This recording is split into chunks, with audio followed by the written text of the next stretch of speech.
And Brian is an author and a life and youth empowerment coach.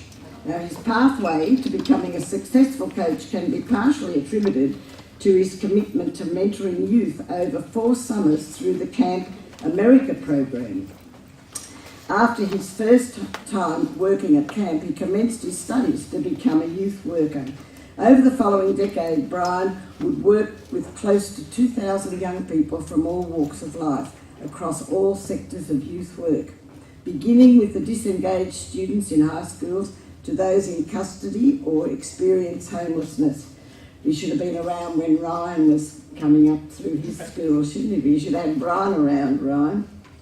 And he's looking after all members of the community. In 2009, he took perhaps the biggest and most important step of his professional life and enrolled to study life coaching, integrating the tools of life coaching with youth work. Brian has become effective in helping even the most disengaged and unmotivated young people with multiple issues and barriers to see a future for themselves and make real progress. He's been responsible for not only coaching and mentoring young people, but those closest to them, such as parents, teachers and other youth service professionals.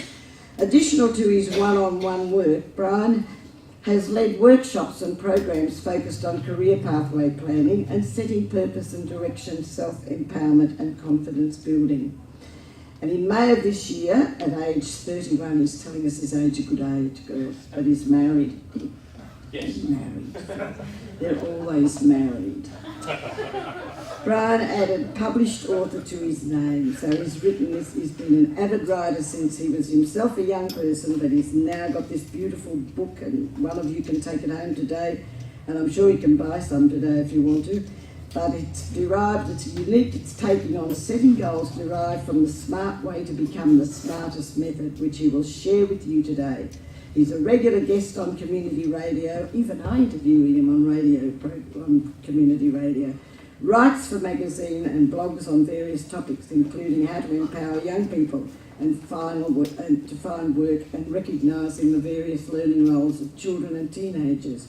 His business is called Magnificent Purpose, and Brian's mission is to build the business up into a massive enterprise, also offering coaching and services for business professionals, artists, adults, and will be heading into the fields of training and film production. Brian is taking a leaf out of Ryan's talk that he did this morning about focusing, and Brian is really, really focused on where he goes. He truly believes that we all have a unique purpose and reason for being here, and he is committed to helping as many as he can to discover their purpose, unleash and leave their mark on the world. So please welcome Brian McAleer.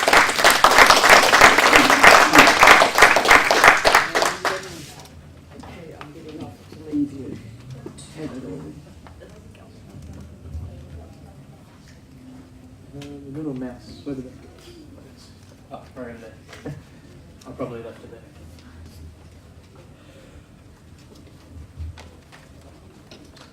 Okay. Thank you, Rita, for that introduction. Thank you, everyone, for coming today. First off, I just want to express, on behalf of myself and the group, how grateful we are that you've all come here. And this means a lot to us. This has been a long time coming, this event.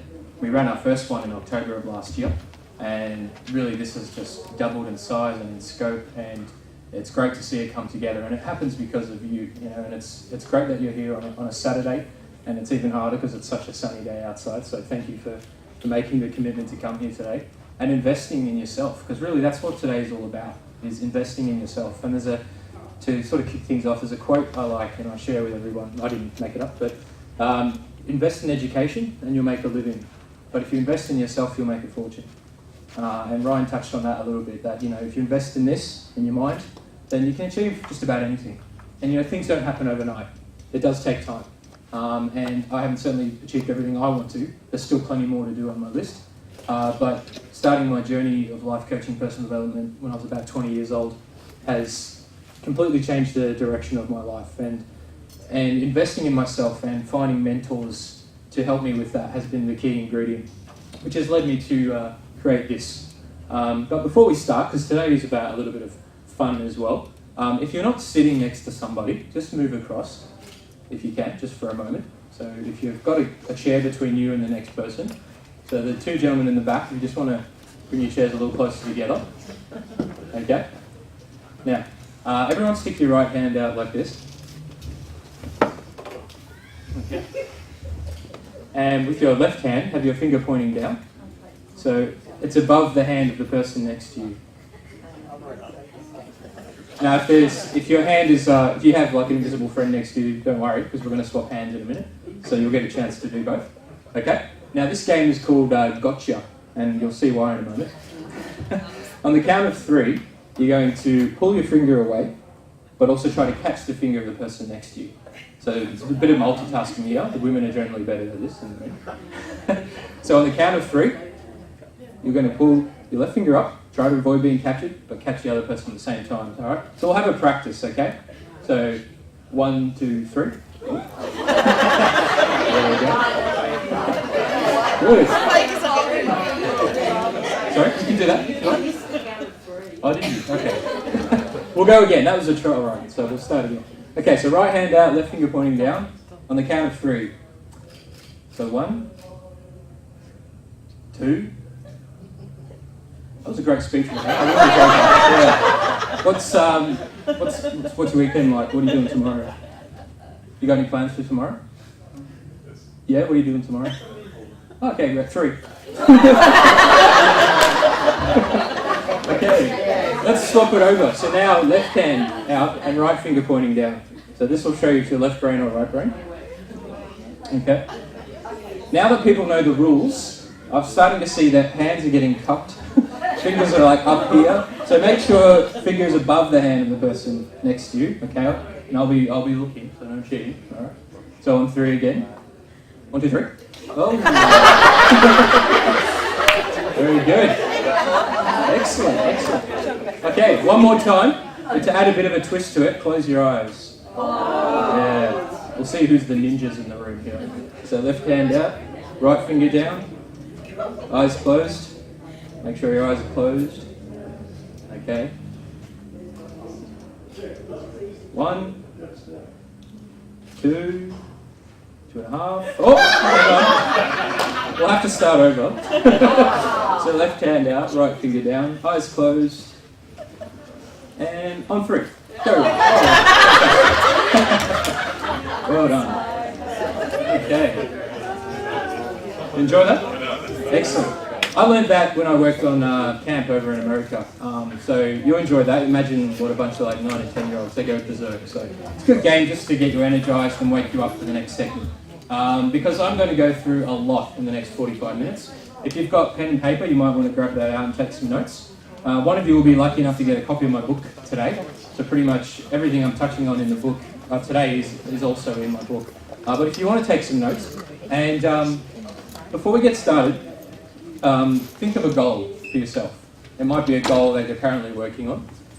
It might be a goal maybe you've just thought of since you arrived today, hearing Ryan's talk and getting inspired. Maybe that's, brought out a goal in you. Maybe it's a goal you've tried to work on before but didn't achieve. Or it could have been maybe one of your New Year's resolutions which didn't work. This method, by the way, is really good for New Year's resolutions, because my theory is don't set New Year's resolutions, set goals. Because resolutions are really just a preference and a wish. You have to get more specific and have a goal, but that's a whole other presentation. So think of that goal now, and refer to that goal as I go through this presentation. It will help make things a lot more clear, and you can actually apply what I'm talking about as we go along. Okay, so as Rita mentioned, I wrote my first book this year, yay me, called Setting Goals Using the Smartest Method. To tell you a little bit of a background about myself, Rita gave you sort of my bio, I suppose. The main thing about me, aside from everything I do, is I'm a writer. I love to write, and I've been writing since I was a kid. It started off, I'd be writing, stories, science fiction stories, that kind of thing. And then as I got a little bit older, I was thinking, how can I, make money from my writing? How can I share it with people? Because no one was reading my short stories, so I was putting them up on websites, but no one was reading them. So I thought, how can I communicate with people? Because that's what I'm really passionate about, is sharing my writing. So about 5 years ago, I decided, all right, I'm going to write a book. So it took me a while to finally get to that stage, because I had a few different ideas of what that book was going to be. They didn't formulate for various reasons, which was okay, because I'm really happy with the finished product.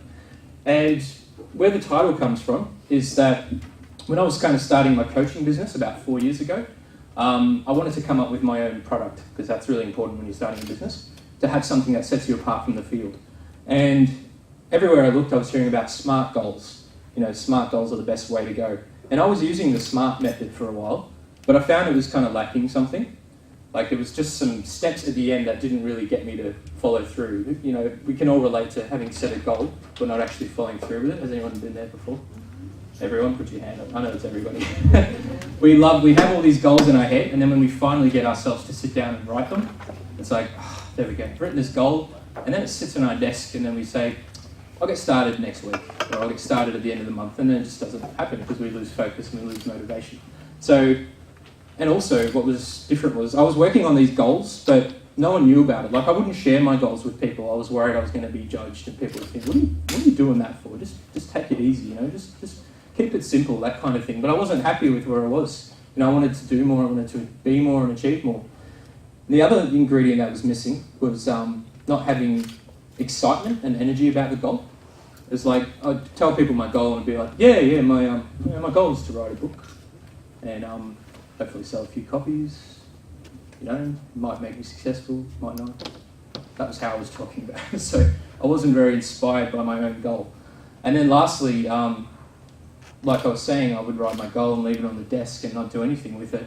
And then I learned one of the most important components of setting a goal is once you've planned it and you've written it down, is to take action straight away. Don't put it off, don't wait, because something will come up that will take your attention and your motivation away.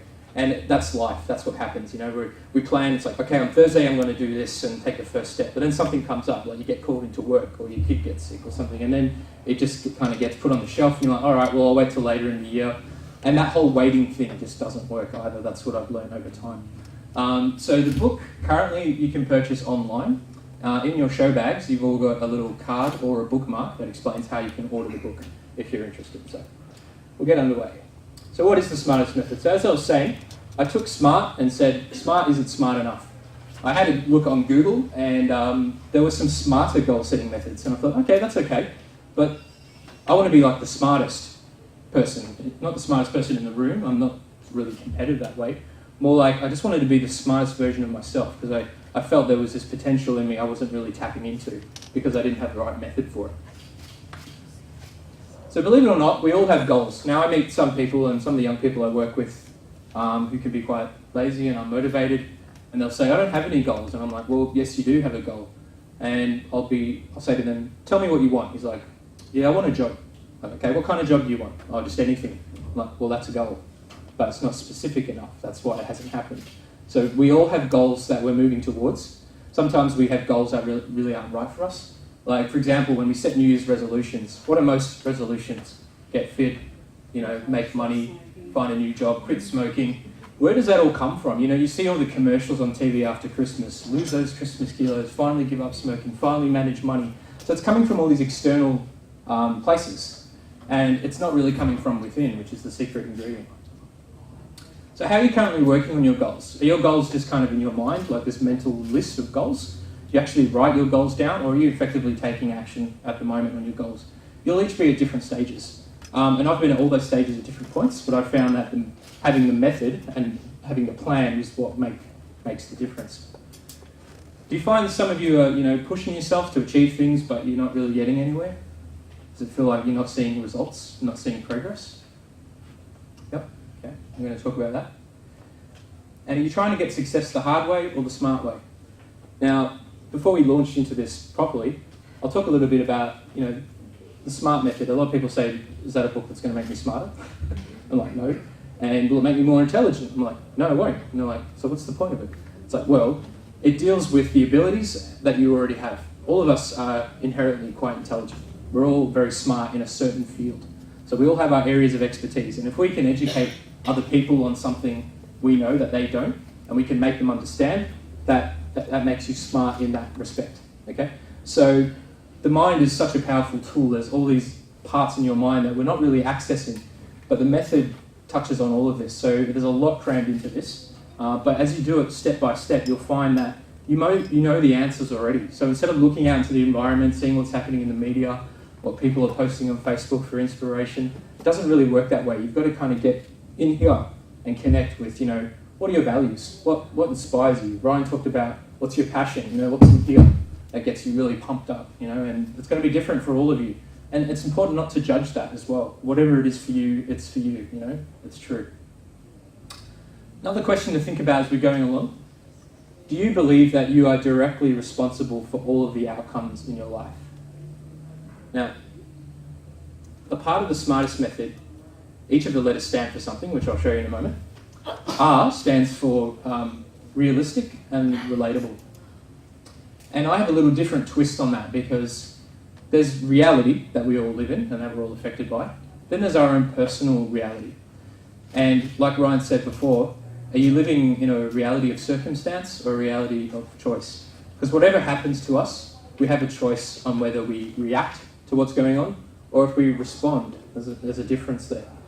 So whatever happens in our life, we can take that and it can affect us. I mean, there's no denying that. Something happens, like we get into a car accident. We didn't choose for that to happen. It happens and it can have an effect on us. Or something like a terrorist attack can happen.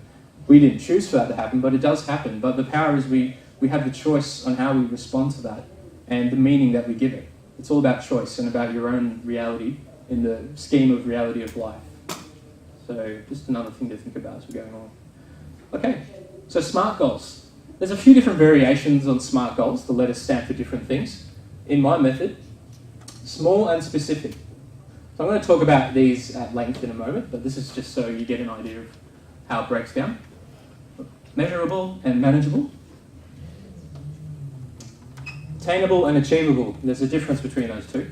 I've kind of taken these words and redefined them because I think that's another effective thing to do is to come up with your own definitions for certain words.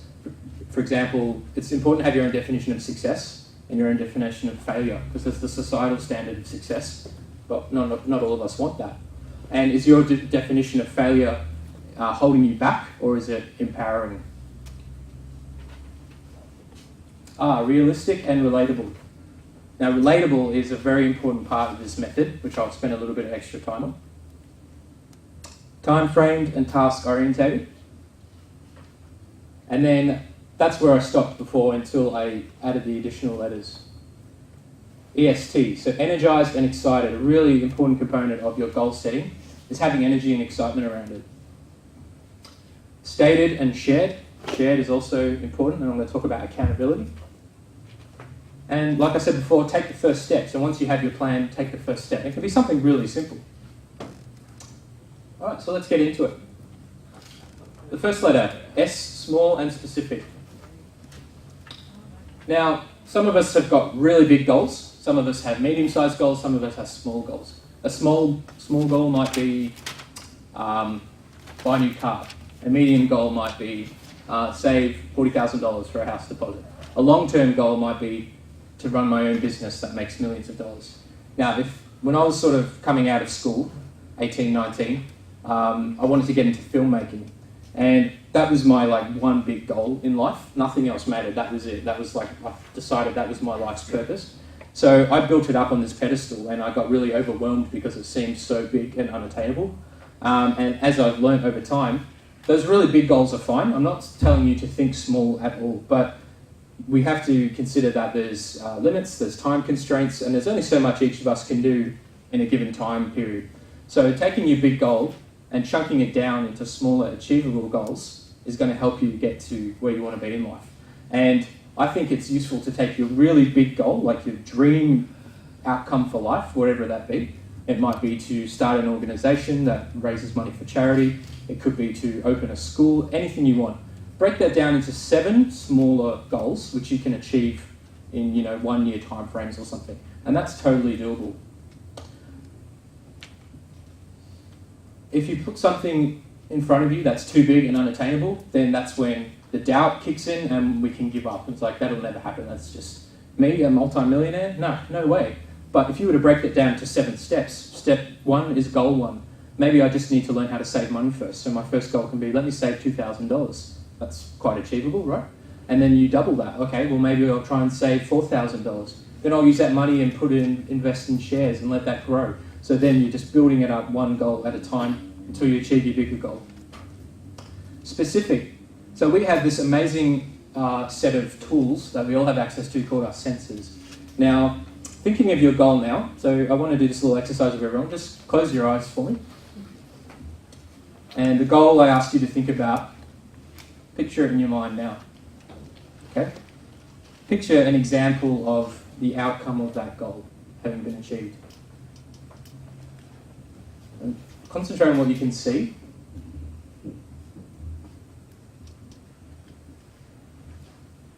Now, what can you hear?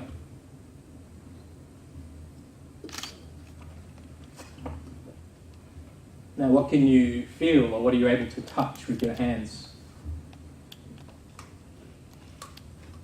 If your goal is to build your dream house, maybe you're, you can feel the door handles, you're opening it for the first time and walking in. And then if it's applicable, what can you smell and what can you taste if that's a part of your goal? Maybe if it's a brand new house, it's got that sort of new house smell that. Can you smell that? Or it could be the champagne you're sipping. Because it's like, oh, I've succeeded. Great. Okay, now open your eyes. Now, put up your hand. Honestly, when you pictured that, was the image for anyone like dark and blurry, a little bit hazy? Couldn't see it? No? Okay, one person, great.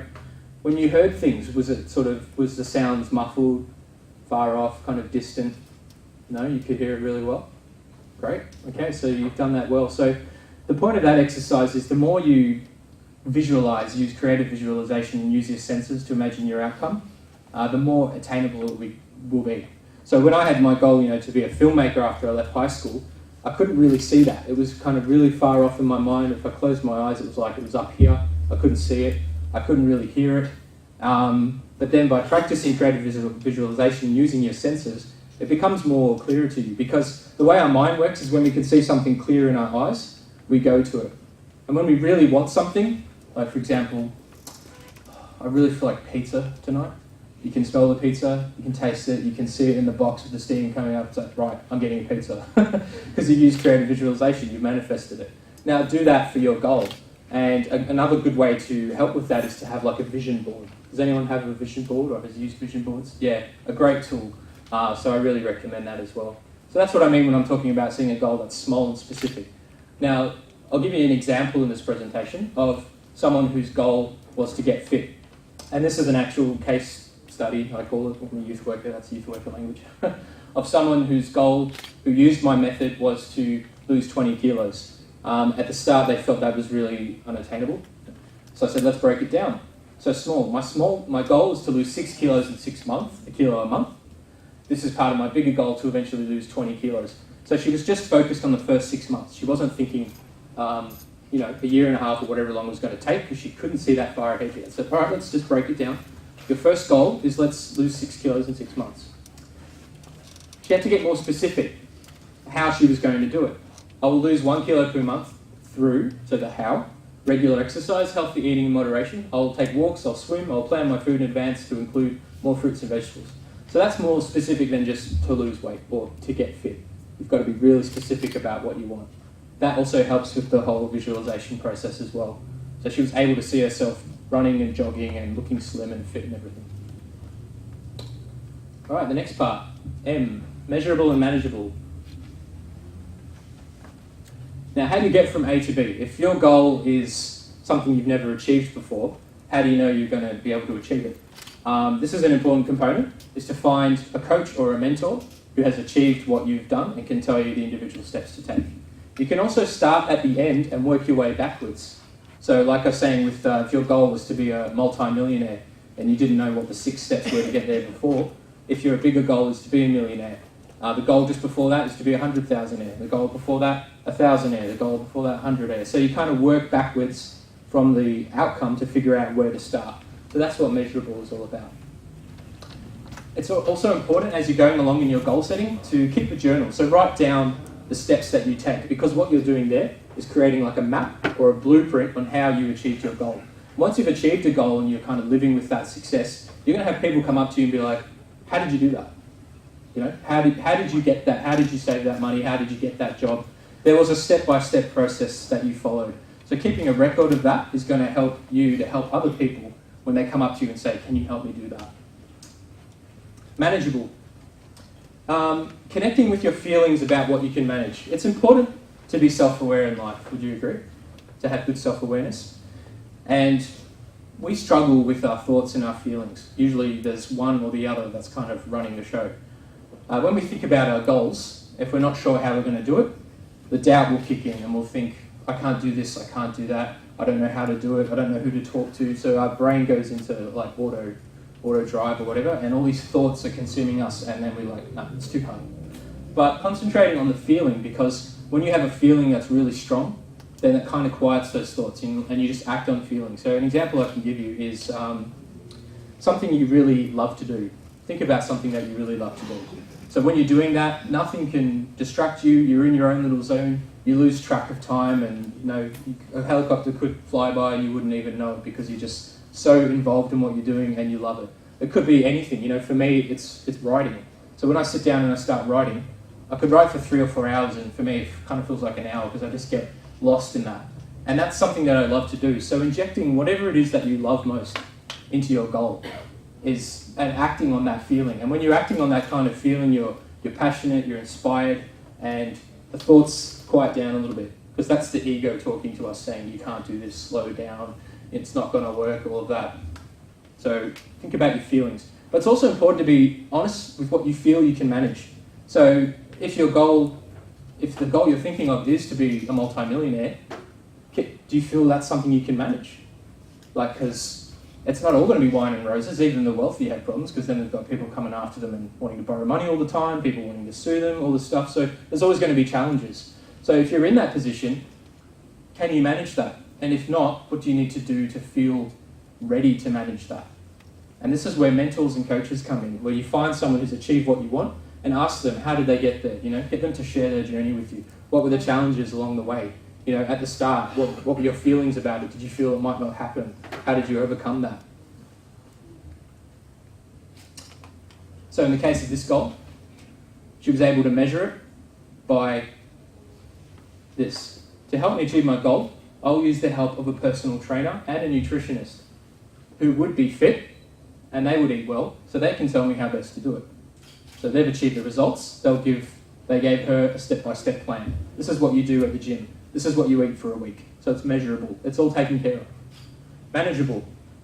She hadn't exercised in a while. She had some real doubts about it. Since I haven't exercised regularly for years, and she still liked to eat nice foods, I'll start with 2 days a week at the gym, and she started to limit things like chocolate. She couldn't take chocolate out of her diet completely. But she cut things down, so it was manageable. But she started off with 2 days. 2 days was what she felt she could manage at the start. When she got there, she would stay for a little bit longer than she thought she could manage. So it's important to be on the border of what you can feel you can manage, and also discomfort as well. So push yourself just that little bit, not too much, because you'll get overwhelmed, and that's when we give up. Okay, attainable and achievable. So what I mean by attainable is that realize that what can be attained by following a proven strategy. So again, referring to your management, your measurements. Also, every goal is going to have physical components and non-physical components. So the goal, her goal of getting fit, the physical components of that were looking slim, feeling better, having more energy. And also the food and the exercise. Those are all the physical parts. The non-physical parts were the feelings that was going to give her.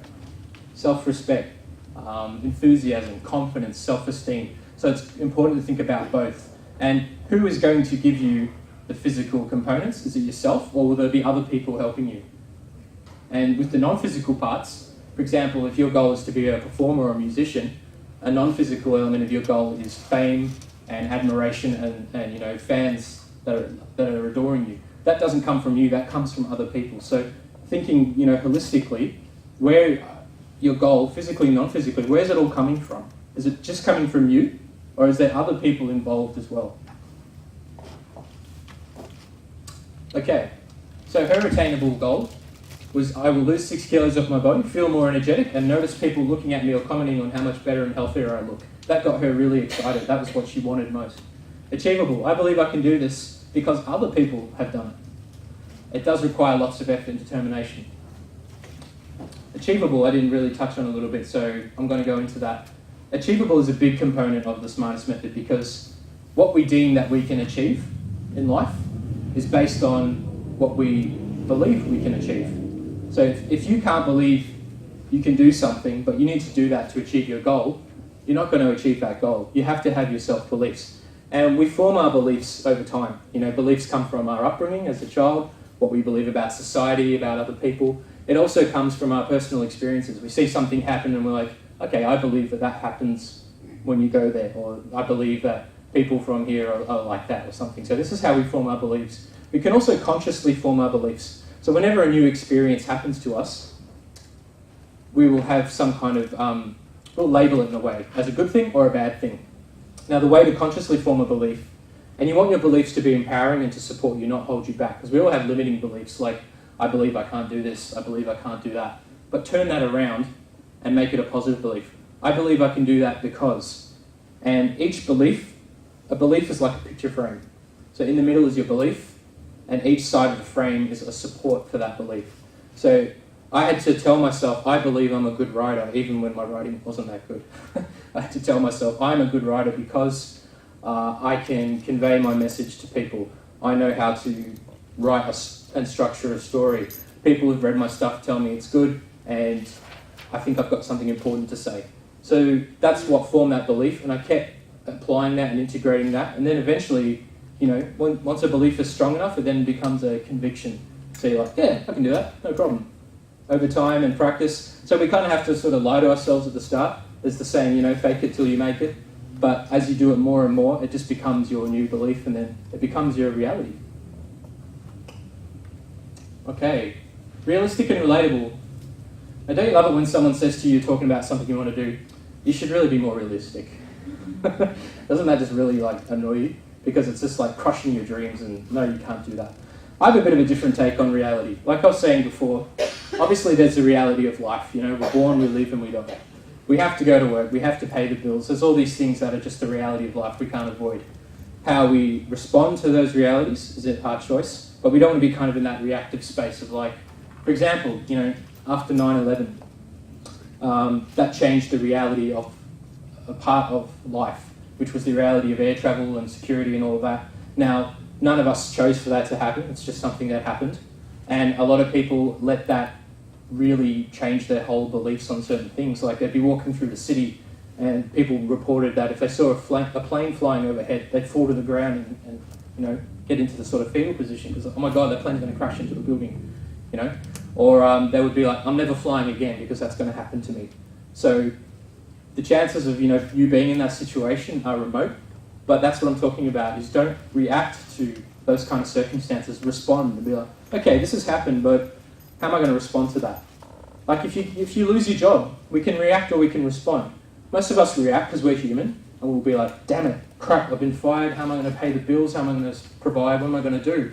And then we'll either dive deeper into that and withdraw and get stressed and then think, oh, there's no point, no one's going to hire me. Or can be like, you know what, this is an opportunity to do something different. I learned from that job and why I got let go. That's not going to happen again.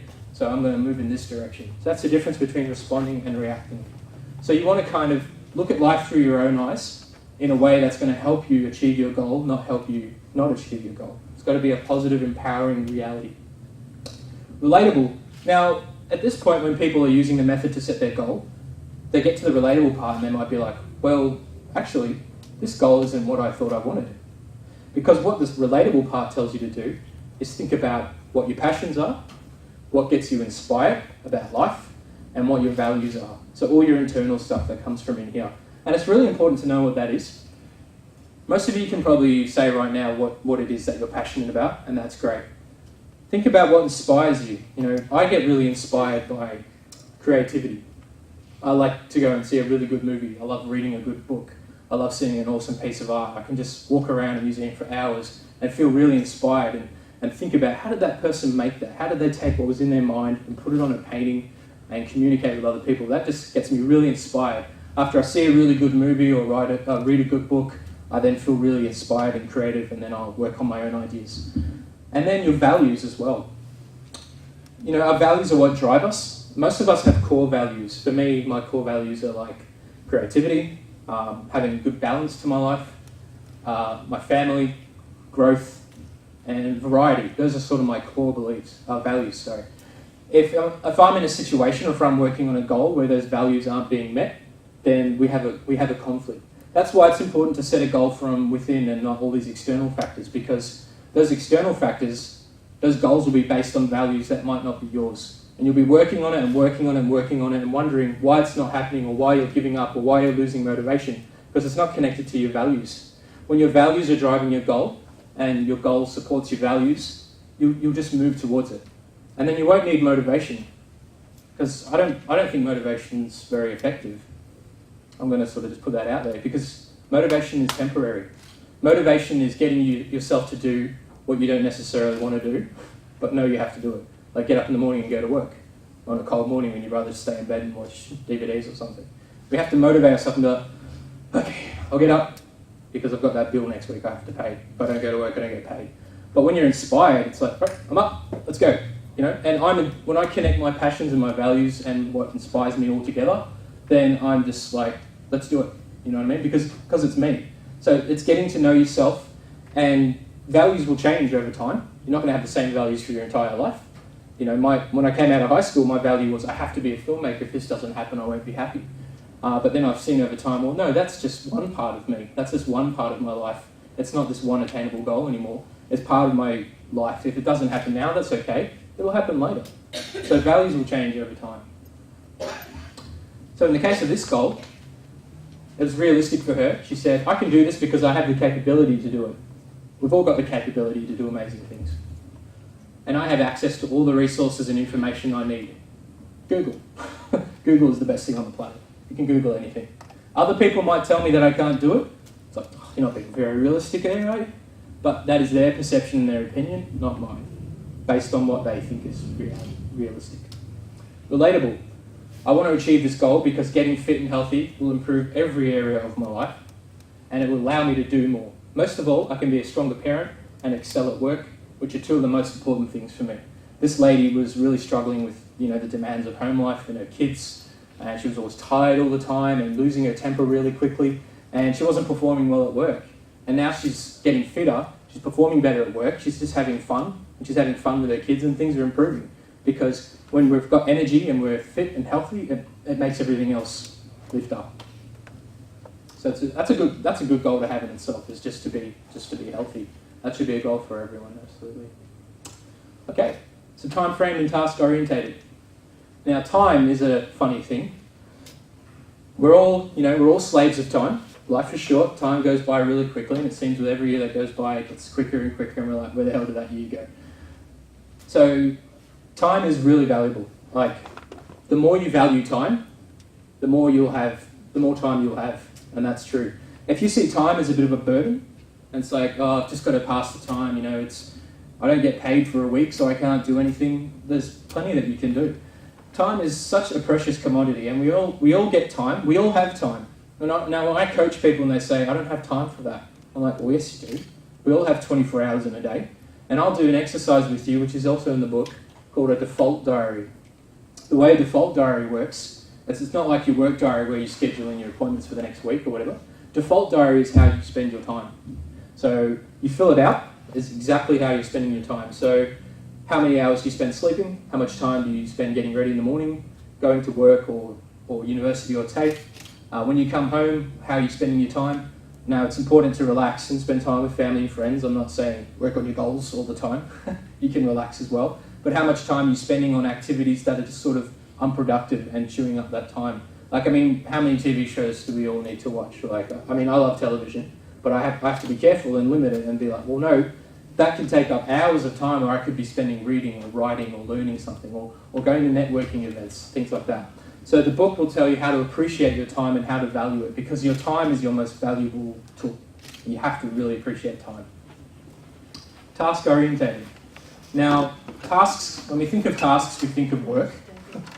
It kind of has that connection to it. Now, a goal shouldn't feel like work, but you're going to have to work to make it happen. That's the reality of it. And you want your goal to be fun. And the best way, with your goal, you've broken it down into those measurable steps. Take those steps and make tasks out of them, because the tasks we have create our habits, and our habits create our success. So think about what are some of the tasks, your daily tasks in your life, at your job, for example. As youth workers, you guys will learn as you move on and become youth workers. One of your main tasks is writing case notes. It's a bit of a drag, but it's part of the job, right? That's a task. So making a task more manageable instead of kind of getting overwhelmed by all these tasks is having, your start, your middle, and your finish. And in my book, I share the story of Colonel Sanders. Does anyone know who Colonel Sanders is? KFC, right?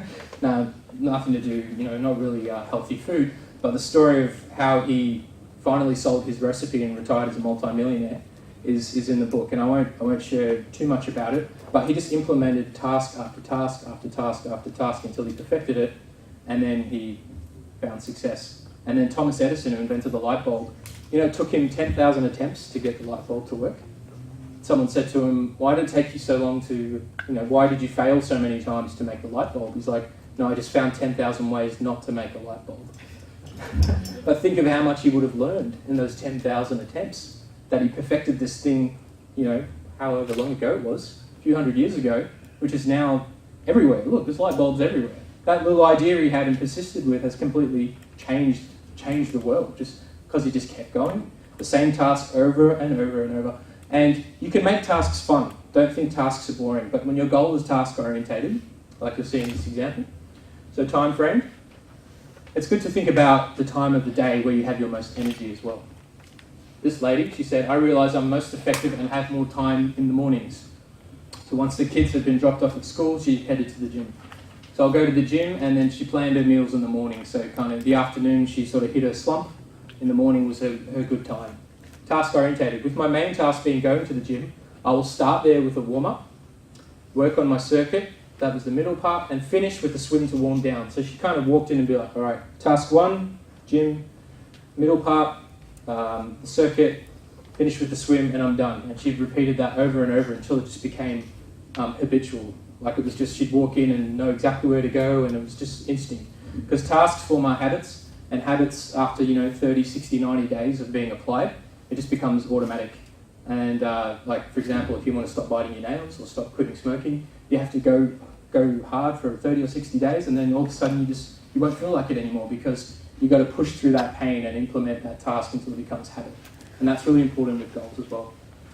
Now that's where I would stop with my goal setting in the past. The next 3 elements are really the most valuable part of the goal setting method. Being energized and excited.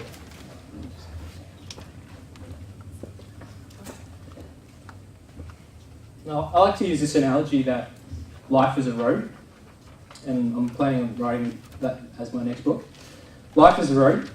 So imagine life is this long, never-ending road, just never ends. Your life, your individual life, is your car travelling down that road, and you're the driver behind the wheel. So as you drive your car, your life, down the road of life, the bigger picture of life, you're in control, you're the driver, you're taking your life where you want to go.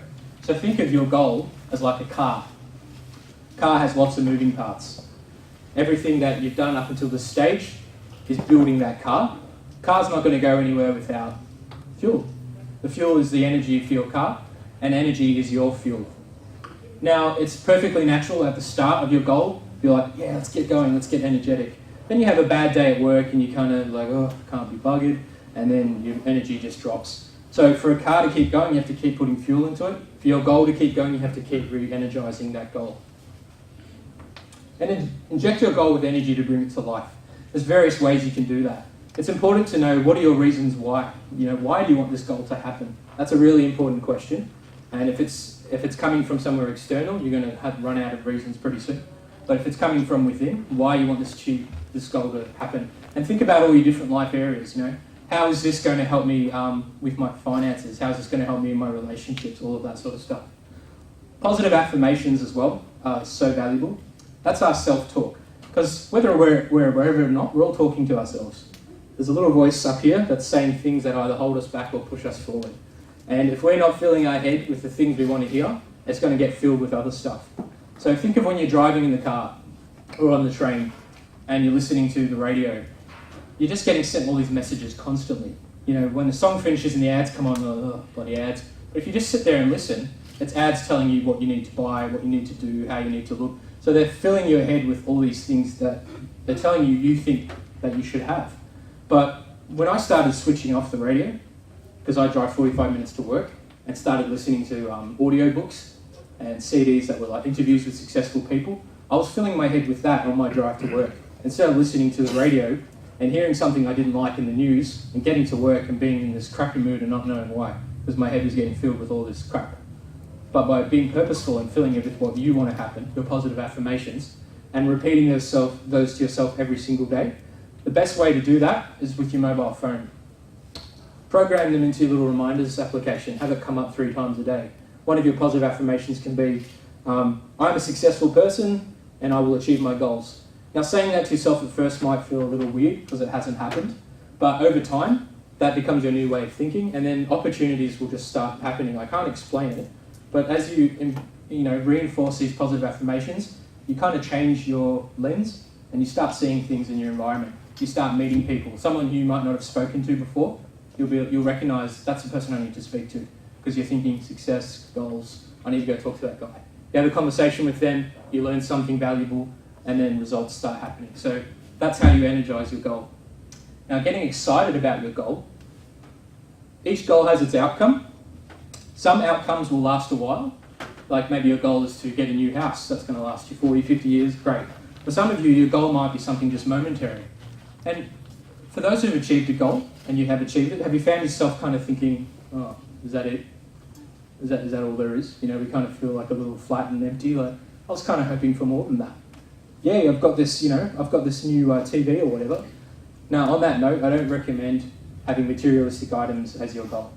That's really important, because a goal should be something that keeps living, it keeps providing you enjoyment in the long term, not something that's going to kind of depreciate in value. So getting excited is like, how is this goal going to change my life? And it should be a goal that changes your life. And think about your 8 life areas. In the book, there's an exercise called the Wheel of Life that takes you through your 8 life areas: health and well-being, relationships, finances, and so on. Link your goal and the outcome to those areas.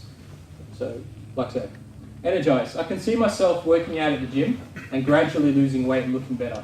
I feel fantastic. I have loads of energy and vitality.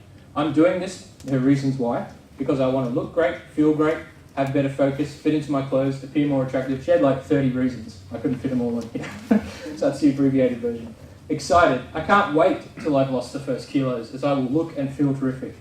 I will be well on my way to my bigger goal of losing 20 kilos. Each day I say to myself, I'm a strong, healthy and energetic person who can achieve anything. That was one of her affirmations. She said that to herself when she was at the gym. She said it to herself when she was eating her healthy food. It was 3 or 4 times a day she was saying it out loud. You can have it come up in your phone, you can write it down on a card and stick it next to your bed, in your car, in the bathroom. Just put the words everywhere. Now this concept looks and feels a little weird at first. You know, someone in your family or your partner might be like, what are all these cards doing around the house and in the shower? And it's like, what the hell's going on? It's like, just say, I'm just filling my head with what I want to hear, not what I don't want to hear. And they'll be like, okay.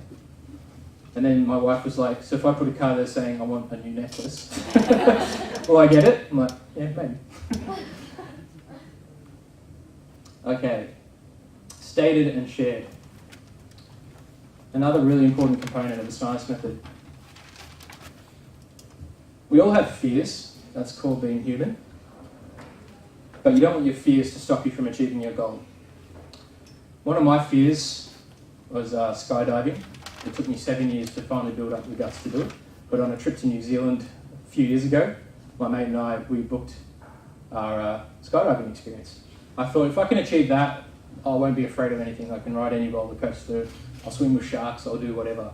That's the top thing to do if I can get through that. Now, I was, scared shitless right up until that day.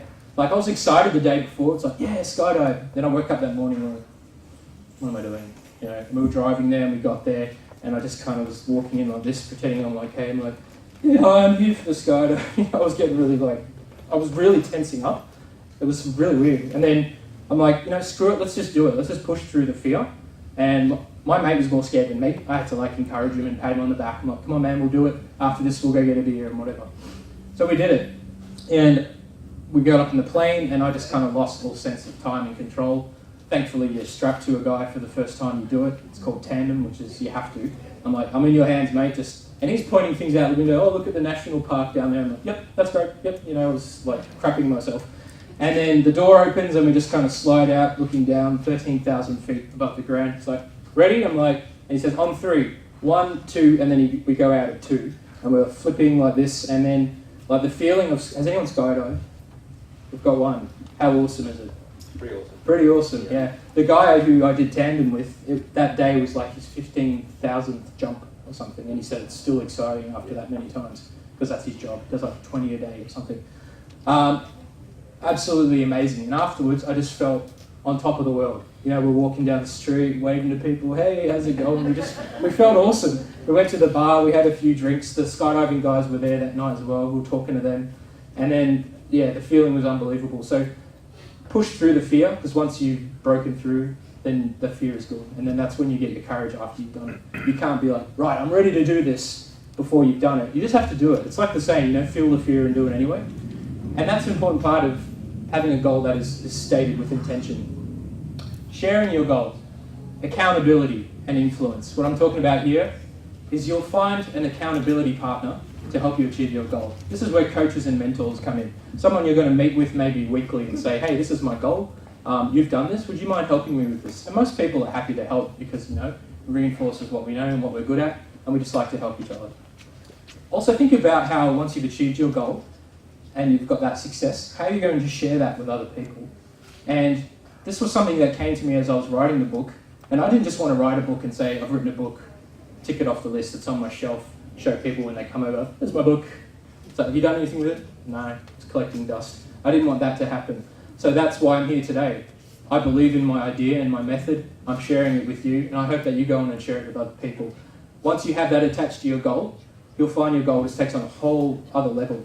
It just becomes much more relevant when the goal and the outcome live beyond you, and it's something you can share with people. This lady who did the goal setting with me wants to be a personal trainer now, because she's just gotten so excited, and she wants to share what she's known and help all her friends that she catches up with get fit and have energy, because it's revitalised her whole life. So that's what I mean about sharing it. So she said, I'm worth this goal because I have the right to feel and look great and use my health in a positive way. So stating it in present tense and with purpose. I'll post updates of my progress on Facebook. She's really good at that. And to me, being successful means being pleased with yourself and getting there in your own time. So that's her statement about her goal. That's driving her forward. Share. My personal trainer will hold me accountable at the gym, and my friend will come to the gym with me for support. As I start to lose weight and improve, I will encourage others to get fit as well. So she's sharing her success. Don't keep it to yourself. It's no fun. Share it with people. Help other people. Lastly, take the first step. Does anyone recognise what movie this is from? What? Truman Show. Truman Show. What an awesome movie, huh? And that scene when he's on the boat and he hits the wall, it's like, what the crap? It's like he's discovered the limits of his world that he's been brought up in. And he finds the staircase and he just kind of stands there at the bottom like, do I go? I want to escape, but I've lived here for so long. Like, everything has been leading to this moment. But I'm scared. Like, I don't know he didn't know what was going to be beyond that staircase. If you remember, he opens the door and it's just blackness. And then the voice, the guy that ran the show and put him there, is telling him, don't go, stay here with me, you'll be fine. So that was like his ego. And our ego will do that. Even once we've got the perfect plan, which the smartest method basically helps you do, we're still going to have that doubt when it comes to taking the first step. My advice is just take the first step. Because at the top of the staircase is where your outcome is. And halfway up, it might start to get cloudy and uncertain, and you're like, what happens past there? I can't see past that step. What's going to happen? You don't know. I mean, even the most perfect plans can still be thrown out the window at a moment's notice. But having a plan and having a step-by-step process is still better than just kind of wandering around aimlessly hoping things will work out. Now, you might have to change your plan. I'm not saying use this method and everything will be perfect, because life doesn't work that way. You're still going to have to just take the first step.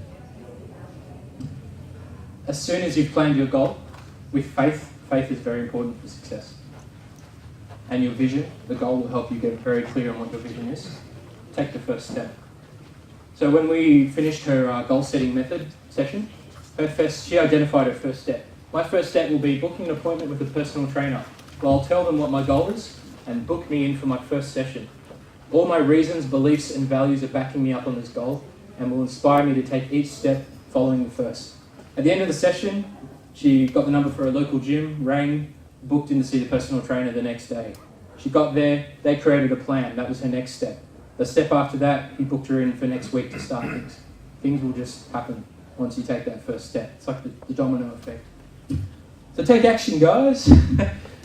If you order a copy of my book, I'll chuck in a free 30-minute consult session for you, because you guys have come here today, you've invested yourself and your time in today, and I want to give something back to you.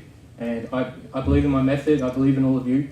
So if there's a specific goal you've been struggling with, give me half an hour with you over the phone, touching base on this plan and how best to use it, and you'll have a much higher chance of succeeding and achieving your goal. So there's a Facebook page, The Smartest Method on Facebook. I post things there quite regularly. I also have a blog. Now in the book it'll tell you go to the blog and download all your additional resources and exercises you need. It's not all in the book because it would have been about that thick. And then my email is just info@brianmacaleer.com. Email me anytime about anything. Happy to help. And my message the whole time has been, work smarter, not harder.